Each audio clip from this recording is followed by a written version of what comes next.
Welcome to Vivekananda academy.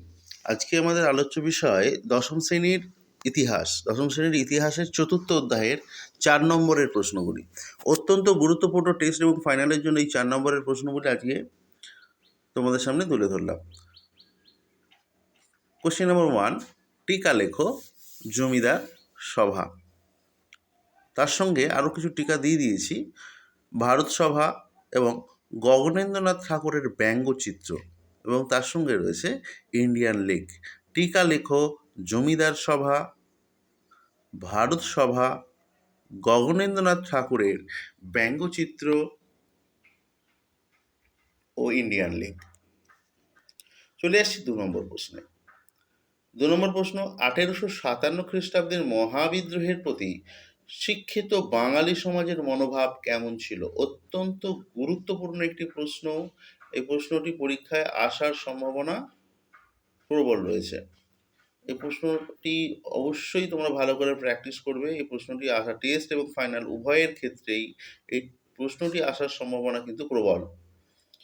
পরবর্তী প্রশ্ন আসছি, 3 নম্বর প্রশ্ন, মহারানী ঘোষণাপত্রের ঐতিহাসিক তাৎপর্য বিশ্লেষণ করো।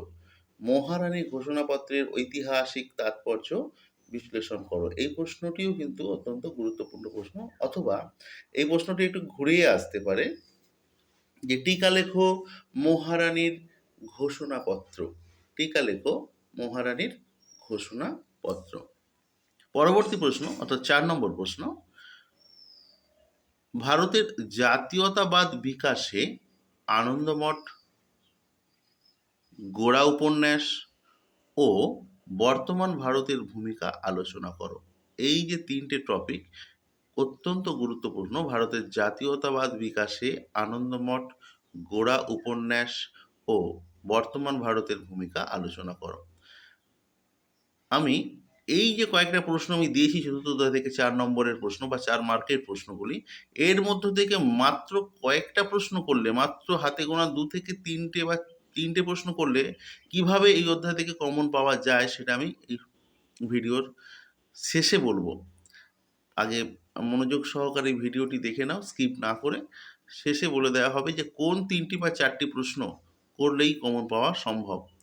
5 নম্বর প্রশ্ন, হিন্দু মেলার উদ্দেশ্য ও তাৎপর্য বিশ্লেষণ করো। হিন্দু মেলার উদ্দেশ্য ও তাৎপর্য বিশ্লেষণ করো। 6 নম্বর প্রশ্ন, 1857 খ্রিস্টাব্দের বিদ্রোহকে বা 1857 খ্রিস্টাব্দের বিদ্রোহকে ভারতবর্ষের স্বাধীনতার প্রথম যুদ্ধ বা জাতীয় বিদ্রোহ বলা কতটা যুক্তিযুক্ত? মোস্ট ইম্পর্টেন্ট প্রশ্ন। পরবর্তী প্রশ্ন 7 নম্বর প্রশ্ন, বঙ্গভাষা প্রকাশিকা সভাকে ভারতের প্রথম রাজনৈতিক প্রতিষ্ঠান বলা হয় কেন? অথবা প্রশ্নটি ঘুরিয়ে আসতে পারে, টিকা লেখো বঙ্গভাষা প্রকাশিকা সভা। টিকা লেখো বঙ্গভাষা প্রকাশিকা সভা। এই প্রশ্ন কিন্তু গুরুত্বপূর্ণ প্রশ্ন। আসছি পরবর্তী প্রশ্নে,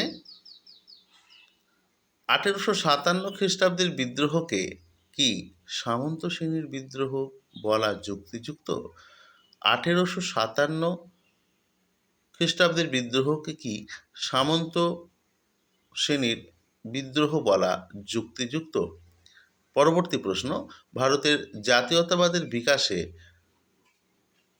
অবনীন্দ্রনাথ ঠাকুরের ভারত মাতা চিত্রের ভূমিকা আলোচনা করো। ভারতের জাতীয়তাবাদ বিকাশে অবনীন্দ্রনাথ ঠাকুরের ভারত মাতার যে চিত্র, সে চিত্রের অবদান আলোচনা করো। এবার আসছি 8 নম্বরের প্রশ্নে। এবার আমরা আলোচনা করব এই অধ্যায় থেকে অত্যন্ত গুরুত্ব সহকারে 8 নম্বরের কি কি প্রশ্ন আসতে পারে। 8 নম্বরের প্রশ্নের মধ্যে উল্লেখযোগ্য প্রশ্নগুলি এখানে বা গুরুত্বপূর্ণ প্রশ্নগুলি, যেগুলো টেস্ট এবং ফাইনালে আসতে চলেছে, শুধু সময়ের অপেক্ষা মাত্র, সেই প্রশ্নগুলি আমি তোমাদের সামনে তুলে ধরব। 1 নম্বর প্রশ্ন, 19 শতকে ভারতে রেখায় ও লেখায় জাতীয়তাবাদের বিকাশ সম্পর্কে আলোচনা করো। 19 শতকে ভারতে রেখায় ও লেখায় জাতীয়তাবাদের বিকাশ সম্পর্কে আলোচনা করো। এই প্রশ্নটা নিয়ে আমি একটা বক্তব্য আছে, তোমরা মনোযোগ সহকারে শুনবে। যদি কেউ এই বড় প্রশ্ন অর্থাৎ এই ৮ নম্বরের প্রশ্নটা একটু যত্ন করে প্রত্যেকটা টপিকগুলো ভালো করে করো, তাহলে কিন্তু এই ৮ নম্বর প্রশ্নটা করলেই তুমি বাদবাকি ৪ নম্বর প্রশ্ন থেকে ৫টা প্রশ্ন কমন পাবে। কি, কি ৪ নম্বরের ৪ মার্কের ৫টা প্রশ্ন রয়েছে? প্রথমত আনন্দমঠ, বর্তমান ভারত, গোরা উপন্যাস, এটাতে রয়েছে লেখায়, এবং রেখায় কী পাবে? অবনীন্দ্রনাথ ঠাকুরের চিত্র বা ভারত মাতার চিত্র, এবং তার সঙ্গে ব্যঙ্গচিত্র, গগনেন্দ্রনাথ ঠাকুরের ব্যঙ্গচিত্র, এই প্রশ্নটাও কিন্তু পেয়ে যাবে। তাই এই প্রশ্নটা যদি ৮ নম্বরের জন্য গুরুত্বপূর্ণ, আমি বলেছি আমার কাছে গুরুত্বপূর্ণ মনে হয়েছে, তাই আমি দিয়েছি। অবশ্যই গুরুত্বপূর্ণ প্রশ্ন, কিন্তু এই প্রশ্ন ৮ নম্বরের যদি টেস্ট নাও আসে, তাহলে কিন্তু ওই ৮ নম্বর প্রশ্ন থেকে যে কেটে কেটে যে পয়েন্টসগুলো রয়েছে, আনন্দমঠ, বর্তমান ভারত, তারপরে গোরা উপন্যাস, তারপরে রয়েছে আমাদের অবনীন্দ্রনাথ ঠাকুরের ভারত মাতার চিত্র এবং ব্যঙ্গচিত্র অবনীন্দ্রনাথ ঠাকুরের, এইখান থেকে টিকা আকারের তোমরা প্রশ্ন অবশ্যই পাবে। তাই এই প্রশ্নটা সবার আগে করে নেবে। নাম্বার 2, কোশ্চেন নাম্বার 2, মহাবিদ্রোহের চরিত্র ও প্রকৃতি আলোচনা করো। মহাবিদ্রোহের চরিত্র ও প্রকৃতি আলোচনা করো, এটা একটা গুরুত্বপূর্ণ প্রশ্ন চতুর্থ অধ্যায় থেকে ৮ নম্বর মার্কের জন্য। তাই আমার পরামর্শ, সবার আগে এই ৮ নম্বরের প্রশ্নগুলো গুরুত্ব সহকারে তোমরা করো, বিশেষ করে রেখায় ও লেখায় জাতীয়তাবাদ যে প্রশ্নটি বলে দিলাম, ঠিক আছে? তাহলেই তোমরা ৪ নম্বরের ওইখান থেকেই ৪-৫টা প্রশ্ন কমন পেয়ে যাচ্ছ। তাহলে তোমাদের পড়ার ক্ষেত্রে বা প্রিপারেশনের ক্ষেত্রে খুব সুবিধা হবে। তাহলে প্রথমেই যদি তুমি ৪ নম্বরের প্রশ্ন ওখান থেকে পেয়ে যাও, তাহলে তোমার ৪ নম্বরের প্রশ্ন কিন্তু একটু কম সংখ্যক করতে হবে। প্রিপারেশনের ক্ষেত্রে তোমার সময় বাঁচবে এবং প্রিপারেশনটাও ভালোভাবে হবে। এবার আমি স্ক্রল করে করে দেখিয়ে দেবো যে কোন কোন প্রশ্নগুলো, ভিডিওর প্রথমেই বলেছিলাম যে কোন প্রশ্নগুলো গুরুত্বপূর্ণ। প্রথম, ভারতের জাতীয়তাবাদের বিকাশে অবনীন্দ্রনাথ ঠাকুরের যে ভারত মাতার চিত্র, এই প্রশ্নটি মোটামুটি তোমরা 2 স্টার দিয়ে রাখো। এই প্রশ্নটা 2 স্টার দিয়ে রাখো, 2টি স্টার দিয়ে রাখো, ঠিক আছে? এই প্রশ্নটা মোটামুটি গুরুত্বের নিরিখে অনেকটাই এগিয়ে। এরপরে যেটা আছে সেটা হচ্ছে ১৮৫৭ খ্রিস্টাব্দে মহাবিদ্রোহকে কি সামন্ত শ্রেণীর বিদ্রোহ বলা চলে বা যুক্তিযুক্ত? এই প্রশ্নটা 3 স্টার দেবে। সব থেকে গুরুত্বপূর্ণ প্রশ্ন যে ১৮৫৭ খ্রিস্টাব্দের বিদ্রোহকে কি সামন্ত শ্রেণীর বিদ্রোহ বলা যুক্তিযুক্ত বা কতটা যুক্তিযুক্ত? তোমার উত্তরের সপক্ষে যুক্তি দাও। এই প্রশ্নটা কিন্তু অত্যন্ত গুরুত্বপূর্ণ প্রশ্ন। পরবর্তী প্রশ্ন, ভাষা প্রকাশিকা সভাকে ভারতের প্রথম রাজনৈতিক প্রতিষ্ঠান বলা হয় বা টিকা লেখো ভাষা প্রকাশিকা সভা। প্রশ্নের 2টো স্টার দিয়ে রাখো। আচ্ছা, এবার পরবর্তী প্রশ্নে আমরা আসি। ৬ নম্বর প্রশ্ন, ১৮৫৭ খ্রিস্টাব্দের বিদ্রোহকে কি ভারতের স্বাধীনতার যুদ্ধ বলা যায়? মোস্ট ইম্পর্টেন্ট প্রশ্ন, টেস্ট এবং ফাইনাল উভয়ের ক্ষেত্রেই এই প্রশ্নটা আসার চান্স কিন্তু অনেকটাই বেশি। ১৮৫৭ সালে, আমি আবারও বলছি, ১৮৫৭ খ্রিস্টাব্দের বিদ্রোহকে ভারতবর্ষের স্বাধীনতার প্রথম যুদ্ধ বা জাতীয় বিদ্রোহ বলা কতটা যুক্তিযুক্ত? তোমার উত্তরের সপক্ষে যুক্তি দাও। মোস্ট ইম্পর্টেন্ট একটি প্রশ্ন। হিন্দু মেলার উদ্দেশ্য ও তাৎপর্য 2 স্টার দিয়ে রাখো। হিন্দু মেলার উদ্দেশ্য ও তাৎপর্যকে 2 স্টার, গুরুত্ব নিরিখে এগিয়ে। কিন্তু যেগুলো 3 স্টার বলছি, সবার আগে এই প্রশ্নগুলো করবে ভালো করে প্রিপারেশন নেওয়ার জন্য। ৪ নম্বর প্রশ্ন, ভারতের জাতীয়তাবাদী বিকাশে আনন্দমঠ গোড়া উপন্যাস। ওই প্রশ্নটাতে আমি বলেই দিয়েছি যে তুমি একটা ৮ নম্বরের প্রশ্ন করলেই কমন পেয়ে যাবে। রেখায় লেখায় জাতীয়তাবাদ প্রশ্নটা করলেই এই ধরনের যে ৪টে-৫টা যে ৪ নম্বরের টিকা ধরনের প্রশ্ন রয়েছে বা টিকা আকারে যে প্রশ্ন রয়েছে, ওইগুলো তোমরা কমন পেয়ে যাবে।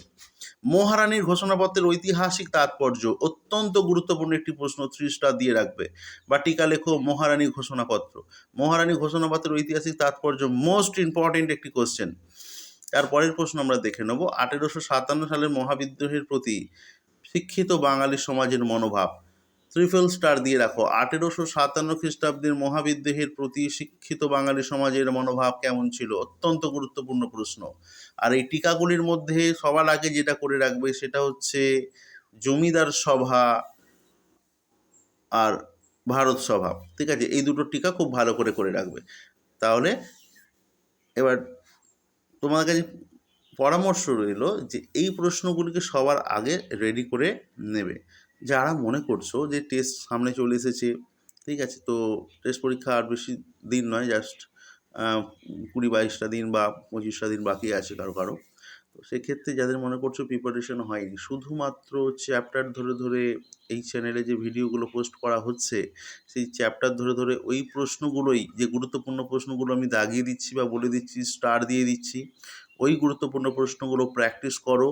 তোমরা টেস্ট পরীক্ষা এবং ফাইনাল পরীক্ষার জন্য অনেকটাই এগিয়ে যাবে, এবং প্রিপারেশনের ক্ষেত্রে টেস্টে সসম্মানে উত্তীর্ণ হওয়ার ক্ষেত্রে তোমাকে কিন্তু অবশ্যই এই প্রশ্নগুলি সাহায্য করবে।